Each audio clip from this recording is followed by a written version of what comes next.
Hello student, welcome to Guruji classes. बहुत बहुत स्वागत है आपका गुरुजी क्लासेस पर। आज हम करेंगे क्लास 12 पॉलिटिकल साइंस का चैप्टर नंबर 2, जिस चैप्टर का नाम है एक दल के प्रभुत्व का दौर, यानी कि era of one party dominance. इस वीडियो के अंदर मैं आपको यहां पर इस चैप्टर से रिलेटेड नोट्स दूंगा, आपको एक एक चीज क्लियर करूंगा। और जो एनआईएस के स्टूडेंट है उनके लिए भी इस चैप्टर में रिलेटेड बहुत सारी चीजें हैं। ये सीबीएसई और एनआईएस के लिए दोनों के लिए वीडियो अवेलेबल है, दोनों के लिए वैलिड वीडियो है, क्योंकि एनआईएस के अंदर भी इस वीडियो में से बहुत सारे, इस चैप्टर से बहुत सारे टॉपिक्स आते हैं। तो मैं ये सजेस्ट करूंगा एनआईएस के स्टूडेंट्स को कि वो भी प्लीज इस वीडियो से अपने नोट्स तैयार बनाना शुरू कर दें। और जो स्टूडेंट पॉलिटिकल साइंस के हैं वो इस वीडियो के माध्यम से अपने नोट्स बनाते रहें और मेरे साथ साथ इस चैप्टर को शुरू करिए। शुरू से लास्ट तक वीडियो में बने रहिएगा, आपको पूरा का पूरा चैप्टर मैं बिल्कुल थॉरोली समझा दूंगा। चलिए शुरू करते हैं। एक दल के प्रभुत्व का दौर यानी कि era of one party dominance. सबसे पहले हम यहां पर पढ़ेंगे कि हमें पढ़ना क्या क्या है इस चैप्टर के अंदर। हमारे पास इस चैप्टर में हमें पढ़ना है टॉपिक्स क्या क्या क्लियर करने हैं। हमें क्लियर करना है चैलेंजेस ऑफ बिल्डिंग डेमोक्रेसी, यानी कि लोकतंत्र की स्थापना में आने वाली चुनौतियां। जब 1947 में भारत देश आजाद हो चुका था तो उस टाइम पर भारत देश को लोकतंत्र स्थापित करना था। लोकतंत्र क्यों स्थापित करना था? क्योंकि हमारे पास एक संविधान था, संविधान को हमें बनाना था और संविधान में हमने एक लोकतंत्र को चुना था और इसके अंदर एक संविधान भी चाहिए होता था। तो इसके लिए सबसे ज्यादा यहां पर क्या था कि लोकतंत्र कैसे स्थापना की जाएगी। इससे पहले वाली वीडियो में मैंने नोट्स के साथ आपको बताया है कि किस तरीके से कि चैलेंजेस टू नेशन बिल्डिंग यानी कि राष्ट्र निर्माण की जो चुनौतियां थी वो पहला चैप्टर था, जो से पहले वाली वीडियो में मैंने आ चुका। आप जाके वीडियो प्लेलिस्ट में देख सकते हैं उस पहले वाले चैप्टर को। उसमें क्या था कि नेशन कैसे बनाया गया। अब नेशन तो बन गया, नेशन के बाद जो सेकंड चैलेंज था मेरे पास वो था लोकतंत्र की स्थापना, यानी कि डेमोक्रेसी की स्थापना। डेमोक्रेसी कैसे बनेगी? दूसरा टॉपिक है मेरे पास Congress dominance in the first 3 general election, मतलब कांग्रेस का वर्चस्व पहले 3 आम चुनाव में। भारत देश के अंदर जितने पहले 3 आम चुनाव हुए थे, जो पहले शुरू के 1947 के बाद से जो पहले 3 आम चुनाव हुए थे, उसमें कांग्रेस का डोमिनेंस यानी कांग्रेस किस तरीके से हावी रही अदर पार्टीज के ऊपर, ये इस चैप्टर के अंदर पढ़ेंगे हम। सेकंड इस चैप्टर में पढ़ेंगे हम नेचर ऑफ कांग्रेस के प्रभुत्व का स्वरूप, कि जो कांग्रेस कर रही थी डोमिनेंस पूरे कंट्री के ऊपर, तो वो क्या नेचर था उसका। सेकंड मेरे पास टॉपिक आ गया Congress as a social and ideological coalition, मतलब कांग्रेस एक सामाजिक और वैचारिक गठबंधन के रूप में। बाद में जब कांग्रेस को ये लगा कि किस तरीके से हमें अदर पार्टीज का भी उत्थान हो रहा है, अदर पार्टीज में सामने आ रही हैं, तो उनके साथ कैसे मिलजुल के सरकार को बनाया जाएगा और देश को चलाया जाएगा। सेकंड लास्ट में आता है इसके बाद विपक्षी दलों का उदय, एमर्जेंस ऑफ अपोजिशन पार्टीज, यानी कि अब कांग्रेस के सामने जो दूसरी पार्टीज थी जो कांग्रेस के सामने खड़ी हो रही थी, उनका जो उसके किस तरीके से वो कांग्रेस को कमजोर कर रही थी और अब लोगों का रुझान जो था अदर पार्टीज की तरफ जा रहा था। इसके बाद डिफरेंट पॉलिटिकल पार्टीज, विभिन्न राजनीतिक दल, यानी कि अब जो दूसरे राजनीतिक दल थे वो सामने आ चुके थे और उनका क्या रोल रहा। तो इस चैप्टर के अंदर कुल मिलाकर हमें पहला चैलेंजेस, दूसरा कांग्रेस का डोमिनेंस, तीसरा नेचर ऑफ कांग्रेस डोमिनेंस, चौथा कांग्रेस का social ideological, emergence of opposition party और डिफरेंट पॉलिटिकल पार्टीज, ये हमने इस चैप्टर के अंदर पढ़ना है। चलिए शुरू करते हैं चैप्टर की शुरुआत।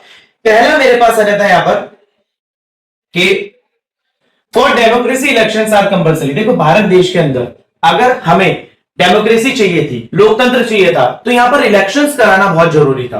बिना इलेक्शंस के, क्योंकि डेमोक्रेसी का मतलब क्या होता है? जनता की सरकार, जनता के द्वारा। तो बेटा जी जब इलेक्शंस करवाएंगे नहीं तो पता कैसे लगेगा कि सरकार किसकी बनेगी, क्योंकि सरकार आनी जरूरी है।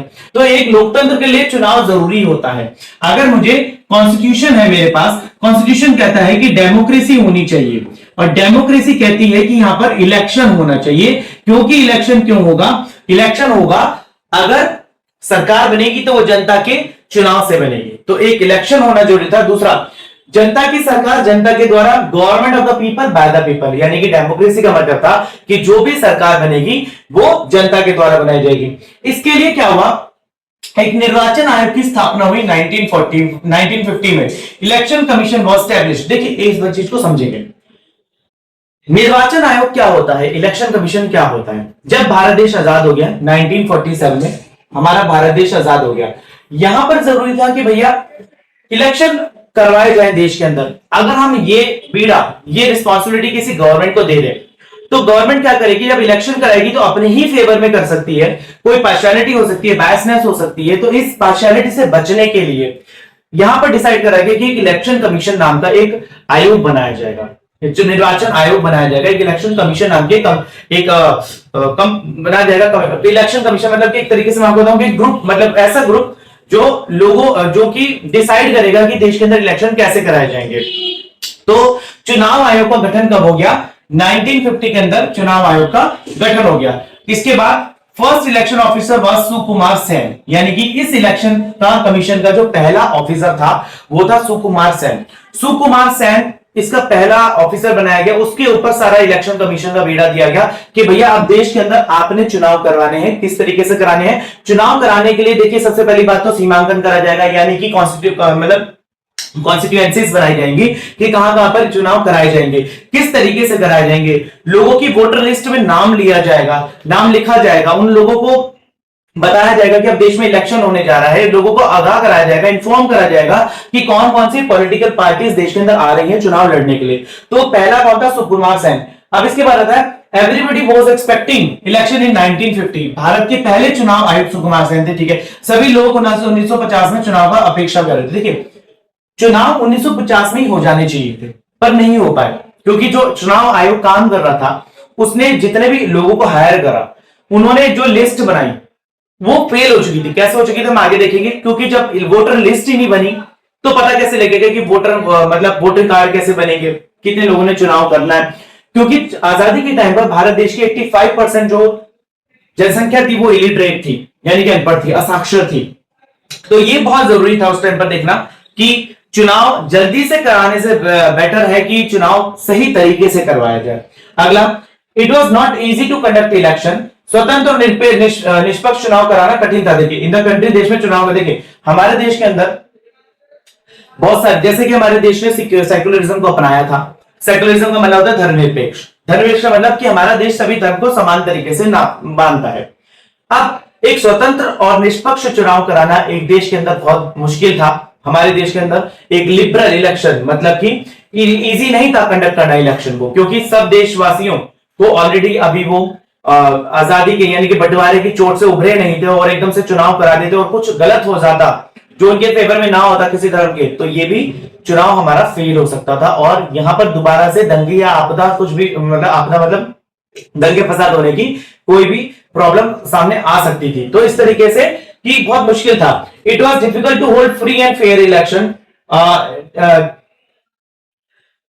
यहां पर क्या था, देखिए यहां पर एक बाउंड्रीज को रिक्वायर था। देखिए फ्री और फेयर इलेक्शन करना बहुत मुश्किल था और जितनी भी बाउंड्रीज थी, यानी कि सीमांकन या सीमाओं को निर्धारित करना बहुत जरूरी था। जितनी भी बाउंड्रीज है, कहां पर, पूरे भारत देश इतना बड़ा था, पूरे भारत देश में बाउंड्रीज को निर्धारित करना कि यहां पर चुनाव कराया जाएगा, यहां पर चुनाव कराया जाएगा, इधर चुनाव कराया जाएगा, इधर, तो ये बहुत जरूरी था कि बाउंड्रीज को डिसाइड करा जाए कि चुनाव कहां का कराया जा रहा है। तो ये पहली बात ये आ गई। दूसरी बात, preparing electoral roll and voter list, मतदाता की सूची पर निर्वाचक नामावली तैयार करना। देखिए अब मतदाता ने जो मतदान देना है, यानी कि वोटर्स ने जो वोट देना है, उसकी लिस्ट बनाना एक जरूरी था। तो ये प्रॉपर तरीका करना जरूरी था।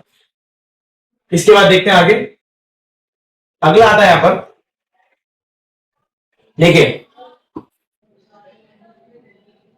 टुक लॉट ऑफ टाइम, इसमें बहुत समय लगा। बट देखिए यहां पर क्या था कि जब चुनाव कराया जाना था तो ये सारा काम कराने में बहुत टाइम लग गया। वोटिंग लिस्ट तैयार करना, बाउंड्रीज को डिसाइड करना, सीमांकन करना और सारे लोगों को बताना कि अब देश में चुनाव होने वाला है, सारी जितनी पॉलिटिकल पार्टी चुनाव के अंदर हिस्सा ले रही थी उन सबके बारे में बताना, तो ये टाइम लग गया इसमें। इसके बाद इन द फर्स्ट ड्राफ्ट, यहां पर अगर हम बात करें कि पहली मतदाता सूची जो थी, यहां पर जो पहली वोटिंग लिस्ट में 40 लाख यानी कि 40 lakh 40 lakh women names were missing.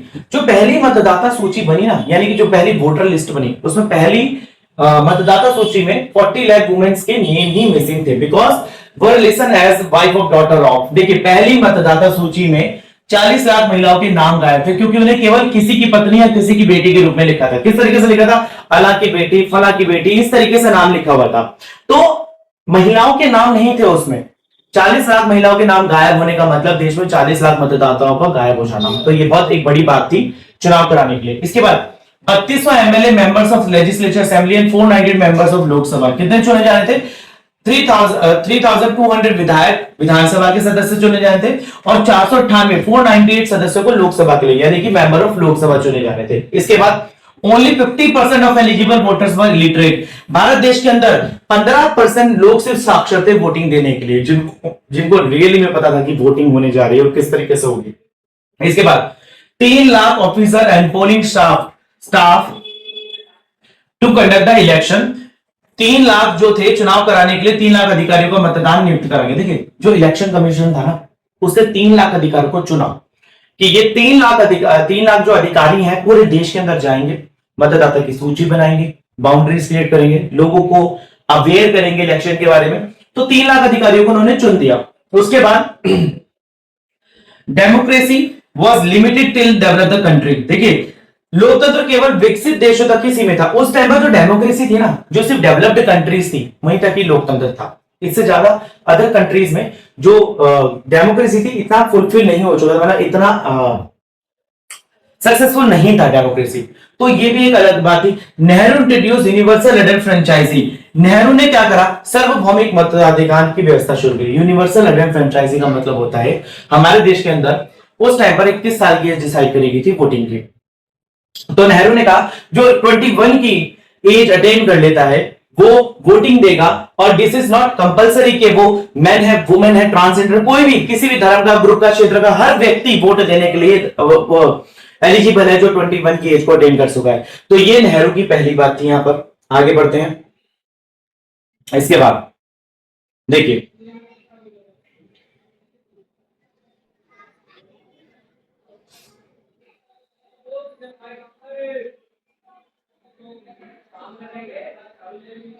An Indian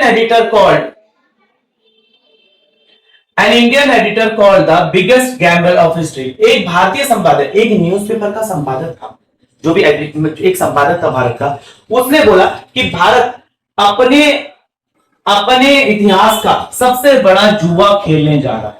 यानी कि इलेक्शन अगर भारत कराने जा रहा है तो मतलब अपने इतिहास का सबसे बड़ा जुआ खेलने जा रहा है। ये एक संपादक ने उस टाइम बात बोली। ये सारी लाइनें जो मैं आपको बता रहा हूं ना, ये आपकी बुक के अंदर लिखी हुई है बेटे, एनसीईआरटी के अंदर। मैं आपको दिखा दूंगा यहां पर ओपन करके। ये सारी लाइनें आपके एनसीईआरटी में लिखी हैं। अगर आप इन नोट्स को अपनी कॉपी में उतार रहे हैं साथ के साथ, तो आपको एनसीईआरटी खोलने की जरूरत है, because this has covered everything. ठीक है। Organiser magazine warned to Nehru by letter that he will repent what he will he face to the failure। एक ऑर्गेनाइजर पत्रिका थी, यहां पर एक पत्रिका थी जिसका ऑर्गेनाइजर नाम था, उसके नेहरू को उसने पत्र लिखा नेहरू को और चेतावनी दी कि नेहरू आप जो ये करने जा रहे हो, देश के अंदर इलेक्शन कराने जा रहे हो, इसके लिए आपको पछताना पड़ेगा, ऐसा सक्सेसफुल नहीं होने वाला। अब British member of Indian civil services, एक इंडियन सिविल सर्विसेज का ब्रिटिश मेंबर ने बोला कि इट वुड ये एक अनपढ़ों की बेहूदगी नौटंकी चल रही है। एक ब्रिटिश इंडियन सिविल सर्विसेज के बंदे ने बोला कि अनपढ़ों की बेहूदगी नौटंकी चल रही है। एंड देन इलेक्शन कंप्लीट, और इसके बाद चुनाव हुआ। Election completed from October 1951 to February 1952। ठीक है। अब इलेक्शन चला अक्टूबर 1991 से 1952 तक, 1951 से 1952 तक इलेक्शन चला। It took 6 months completing counting and polling. देखिए सॉरी कंप्लेनिंग, यहां पर क्या था, मतदान करना, गिनती करना और जितने भी शिकायतें थी सारी इन सब चीजों को पूरा करके फुलफिल करके ये कितना टाइम लगा, ये पूरा टाइम लगा यहां पर 6 मंथ्स, 6 महीने लग गए। 1951 से लेकर 1952 तक पोलिंग चली, इलेक्शन चला और सारा मतदान कंप्लीट हो गया। इलेक्शन कंप्लीट सक्सेसफुली, भारत के अंदर 6 महीने के अंदर मतदान हुआ और सक्सेसफुली कंप्लीट हो गया। और इसके बाद in India 1952 become the landmark in the history of the democracy for the all. देखिए भारत ने 1952 के अंदर जब इलेक्शन सक्सेसफुली कंप्लीट कर लिया तो ये डेमोक्रेसी में पूरे वर्ल्ड के लिए इतने बड़े लोगों के साथ, जो लोग बोल रहे थे कि आप बेहूदगी नौटंकी कर रहे हो या फिर नेहरू को बोला कि आपको पछताना पड़ेगा, उनके लिए एक नींव का पत्थर साबित हो गया ये इलेक्शन कि भैया भारत ने अपना वोटिंग कंप्लीट कर लिया।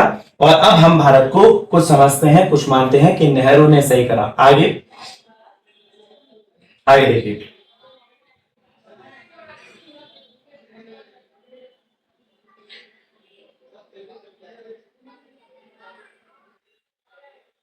Yes, Congress dominance in the first 3 general election. देखिए भैया इलेक्शन हो गया, इलेक्शन होने के बाद जो कांग्रेस थी, पहले 3 आम चुनाव, 3 जनरल इलेक्शंस में कांग्रेस का वर्चस्व रहा, डोमिनेंस रहा कांग्रेस को। 3 आम चुनाव में पहले में कोई नहीं हरा सका, कोई माइका लाल ऐसा नहीं हुआ कि जिसने कांग्रेस को नीचे दिखाया हो।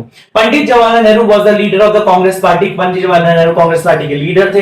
Victory of Congress surprise many because the Congress won the bulk of the vote. Congress की जीत ने बहुत लोगों को अचंभित कर दिया, बहुत सारा सरप्राइज कर दिया कि भैया कांग्रेस इतने भारी भरकम वोटों के साथ जीत रही है कैसे। Congress one 364 seats out of the 498 seat. Congress 364 सीटों से जीत गई। कितनी सीटों में? 489 सीटों से। भैया ये एक बड़ा नंबर है, ये एक बड़ा नंबर है जब कांग्रेस जीती। इसके बाद कांग्रेस ने 489 हमने पढ़ लिया। After Congress Indian communist party stood second place. देखिए इसके बाद भैया क्या कांग्रेस ही थी, क्या और पार्टी ने नहीं लड़ा था चुनाव? थी। कौन सी थी? Indian communist party. वो थी इंडियन कम्युनिस्ट पार्टी जिसको सेकंड प्लेस मिला इलेक्शन के अंदर। जितनी थी 16 सीटें। कितनी सीटें मिली थी? 16 सीटें। भैया 16 सीटें सिर्फ इसको मिली। तो यानी कांग्रेस का 3 जनरल इलेक्शन में रहा बहुत अच्छा योगदान। इसके बाद कांग्रेस के बाद भारतीय कम्युनिस्ट पार्टी हमने पढ़ लिया, stood second place. Congress won the whole areas of community country except. देखिए कांग्रेस सब जगह से जीत गई, सब जगह से। कहां से नहीं जीती? त्रावणकोर। कांग्रेस नहीं जीती कहां से? त्रावणकोर से, जो कि आज का केरला में है। कहां पर है? केरला में, Madras, Orissa. But later Congress rule on these states as well. देखिए कांग्रेस त्रावणकोर से नहीं जीत सकी, वहां पर कांग्रेस को नहीं मिला पूरा मेजोरिटी में। पर बाद में गठबंधन की सरकार बना के, कोलिशन की गवर्नमेंट बना के, गवर्नमेंट यहां से, कांग्रेस यहां से जीत गई। There was a complete dominance of Congress party on the country 1952 and 1962। देखिए भैया 1952 से 1962 तक कांग्रेस का कंप्लीट डोमिनेंस रहा। इस पूरे टाइम पर 10 साल के टाइम पीरियड में कांग्रेस का पूरा डोमिनेंस रहा भारत के अंदर। इसके बाद सेकंड जनरल इलेक्शन तब हुए 1957 में and third was held in 1962। आप देख सकते हैं आपकी बुक के अंदर, जो पुरानी बुक है वहां पर 35 मैप पर है ये लिखा हुआ। आप मैप के अंदर देख सकते हैं, वहां पर है ये चीज। मैं आपको दिखा देता हूं इस चीज को। ये रहा आपकी बुक का मैप जो कि आपके यहां पर दे रखा है। देखिए आपको बता रखा है यहां पर कांग्रेस सिर्फ केरला, ये त्रावणकोर से नहीं जीत सकी थी, त्रावणकोर से। अदरवाइज ये जितना आपको येलो पार्ट आपकी बुक का है, ये जितना आपको येलो पार्ट दिख रहा है, इन सारी जगह से कांग्रेस जीत गई थी, सिर्फ केरला से। जम्मू कश्मीर का तो एक अलग मुद्दा था, जम्मू कश्मीर का अलग मुद्दा था, उसके हम इलेक्शन को नहीं लगा रहे। बट 1952, 1957 एंड 1962 3 जनरल इलेक्शन का यहां पर दे रखा है। पहले 489, फिर 494, फिर 494। 3 जनरल इलेक्शन में कांग्रेस को मिली सीटें, केरला से सिर्फ जीत नहीं सकी थी। बाद में गठबंधन की सरकार भी कांग्रेस ने यहां पर बना ली थी। इसके बाद हम आगे चलते हैं यहां पर, चलिए इसके बाद आगे आ जाता है यहां पर।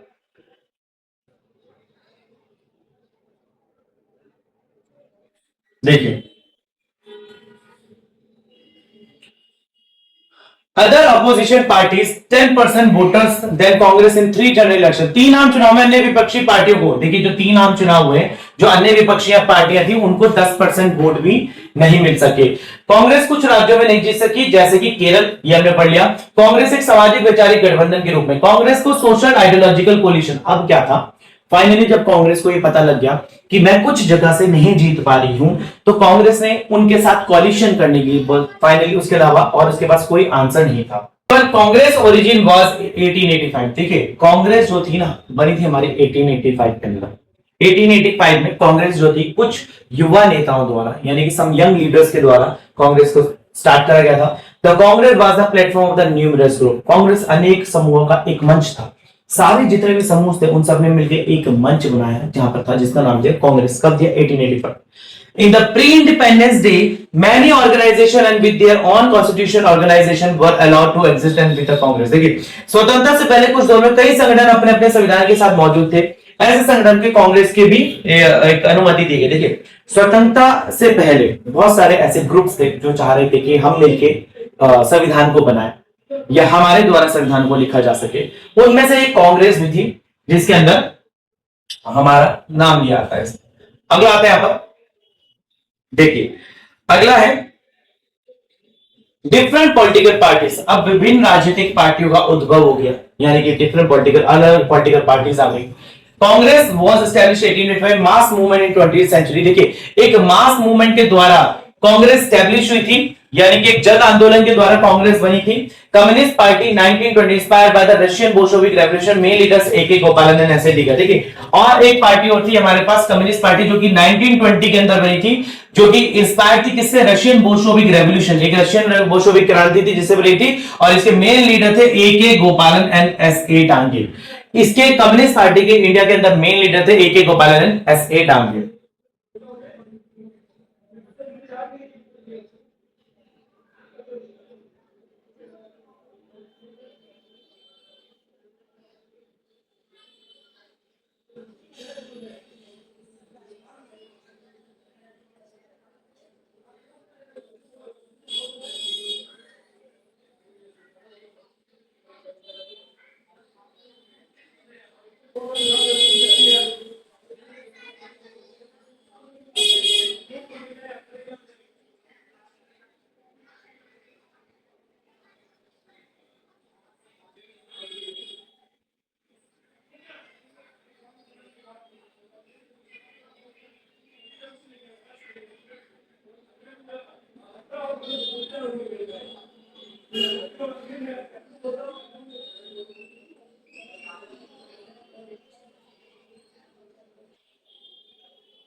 भारतीय जनसंघ पार्टी एक और पार्टी है यहां पर आई। पहले तो हमने कम्युनिस्ट पार्टी पढ़ ली जिसका नाम था भैया यहां पर, जो कि ए.के. गोपालन एंड एस.ए.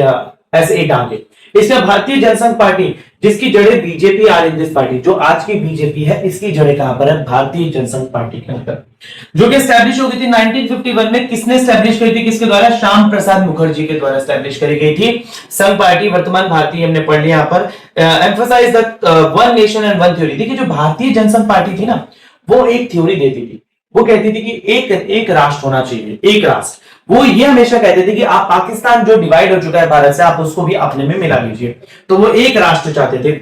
इसके बाद वन नेशन वन थ्योरी हमारा दिया था भारतीय जनसंघ पार्टी ने। आगे ideology was democratic and socialism. इसकी विचारधारा लोकतांत्रिक और समाजवादी थी। इसकी जो विचारधारा थी ना, वो लोकतांत्रिक और समाजवादी विचारधारा थी। अब इसके मेन लीडर्स कौन कौन थे? देखिए यहां पर जो थी, यहां पर एक और पार्टी हमारे सामने आ जाती है, सोशलिस्ट पार्टी। सोशलिस्ट पार्टी यानी कि समाजवादी पार्टी। सोशलिस्ट पार्टी की विचारधारा लोकतांत्रिक और समाजवादी थी। इसके मेन लीडर कौन सी? समाजवादी पार्टी। हम बात कर रहे हैं समाजवादी पार्टी की। यहां बात चल रही है समाजवादी पार्टी की। इसके मुख्य नेता थे राम मनोहर लोहिया, अशोक मेहता और Jayaprakash Narayan. They used to call Congress a capital party. ये पार्टी हमेशा कांग्रेस को एक कैपिटल पार्टी कहती थी। कहते थे ये अमीरों की पार्टी है, पूंजीवादी पार्टियों की। Later socialist party was divided into. बाद में सोशलिस्ट पार्टी डिवाइड हो चुकी थी। कौन सी पार्टी में? किसान मजदूर पार्टी में, प्रजा सोशलिस्ट पार्टी में, और संयुक्त सोशलिस्ट पार्टी के अंदर ये वाली पार्टी जो थी डिवाइड हो चुकी थी। अब यहां पर समाजवादी दल के जो थे टुकड़ों में बढ़ गई थी सोशलिस्ट पार्टी। अब एक चीज हो रहा है, गुटों में तालमेल तथा सहनशीलता। आपके पास एक टॉपिक और आता है यहां पर, उस चीज को देख लेते हैं। गुटों में तालमेल तथा सहनशीलता। देखिए नेक्स्ट हमारे पास आ जाता है यहां पर, लगा लेते हैं इसको।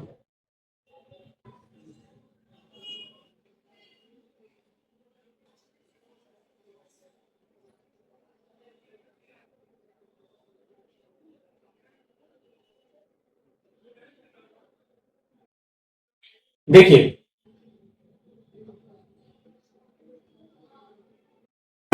कांग्रेस ऐसा सोशल आइडियोलॉजिकल हमने पढ़ लिया। एक बात और बता दूं आपको कि कांग्रेस का जो पहला साइन था वो था दो बैलों की जोड़ी, और जो भारतीय जनसंघ पार्टी का जो साइन था वो था एक जनता दिया। ये हमने यहां पर पढ़ लिया। इसके बाद मैं आपको दिखा देता हूं हमारे पास टॉपिक्स क्या क्या रह गए हैं। Tolerance and management of the fraction, ये फ्रैक्शंस हम ये पढ़ लेते हैं यहां पर। देखिए The coalition like character of the Congress gave to the unusual strength। देखिए इसमें जो था second in party that has the nature of the coalition। देखिए अब क्या था, कांग्रेस को अब ये पता लग गया था, ये जो आपको सेकंड वाला टॉपिक है जो उसमें मेरे नोट्स में नहीं था, वो ये है tolerance and management and factions. अब संघर्ष यानी कि आपका गुटों में तालमेल की सहनशीलता, ये हिंदी के अंदर टॉपिक है।